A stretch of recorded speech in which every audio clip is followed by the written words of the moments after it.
এখন আমি বানাবো ঘরের মধ্যে থাকা উপকরণ দিয়ে খাসির মেটে ছোটো ছোটো করে কেটে ভালো করে কষা। কী কী উপকরণ লাগে সেগুলো আজকে আপনাদেরকে দেখাবো। প্রথম হাঁড়ি গরম করতে হবে, করে তার মধ্যে সর্ষের তেল দিয়ে দিতে হবে। সর্ষের তেল যখন গরম হয়ে যাবে তারপরে দিয়ে দিতে হবে তেজপাতা। তেজপাতা যখন গরম হয়ে যাবে দিয়ে দিতে হবে পেঁয়াজ কুচি দিয়ে ভালো করে নাড়াচাড়া করতে হবে। নাড়াচাড়া করার পরে ভালো করে কিছুক্ষণ নাড়াচাড়া করার পরে দিয়ে দেবো লবণ, স্বাদ মতো লবণ দিয়ে দেবো।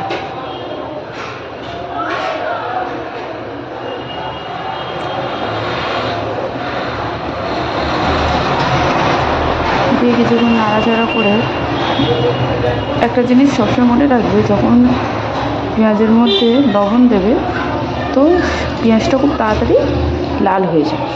লাল হয়ে গেলে আমি দিয়ে দেবো আমার আগে থেকে কাটা মেটে ছোটো ছোটো করে পিস করাটা খাসির মেটে পিস করা ছিল, ওটা দিয়ে একটু নাড়াচাড়া করে একটু জল বেরিয়ে আসলে দিয়ে দেবো আদা রসুন পেস্ট, লঙ্কার গুঁড়ো,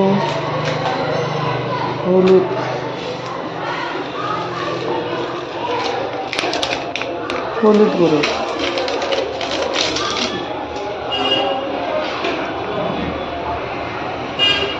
যে ভালো করে নাড়াচাড়া করতে হবে।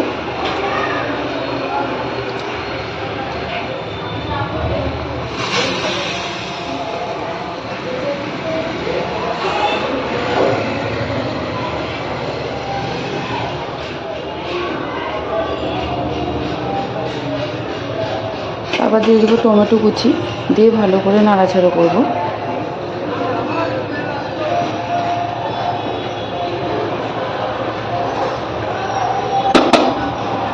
দিয়ে দেবো আমাদের জিরে মরিচের গুঁড়ো আর গরম মশলার গুঁড়ো, দিয়ে ভালো করে নাড়াচাড়া করব। তারপরে গ্যাসের ভরামটা কিন্তু একটু কমিয়ে রাখবো, কেন জোরে থাকলে আমার মেটে থেকে যে জলটা বেরোবে সেটা বেরোবে না, পুড়ে যাবে। তো হাঁড়িটা যদি আমি গ্যাসটা আস্তে করে রাখি তাহলে জলটাও ছাড়বে, মাংসটাও ভিতর থেকে সিদ্ধ হতে থাকবে।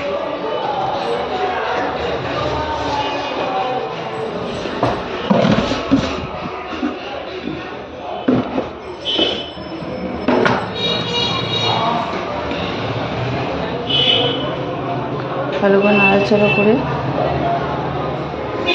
ঢাকনা চাপা দিয়েছিলাম, আমি ঢাকনা খোলা দেখানো হয়নি। তারপরে আবার আমি জল দিয়ে আবার কষাতে থাকবো।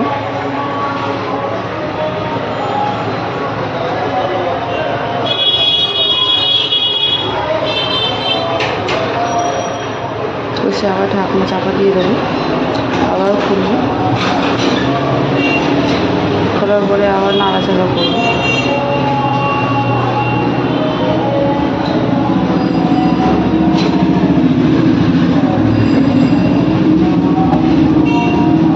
আবার খুলে নাড়াচাড়া করবো, কেন 2 মিনিট অন্তর অন্তর করে নাড়াচাড়া করতে হবে, না নিচে লেগে গেলে আবার গন্ধ আসবে।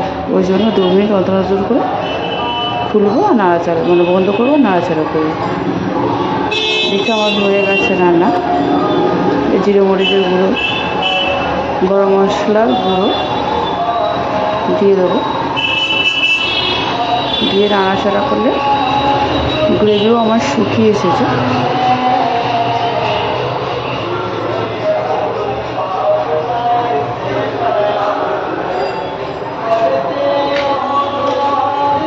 খুব সহজেই আমার রান্নাটা হয়ে গেল। আমার রান্না যদি ভালো লাগে তাহলে লাইক সাবস্ক্রাইব করে দেবেন।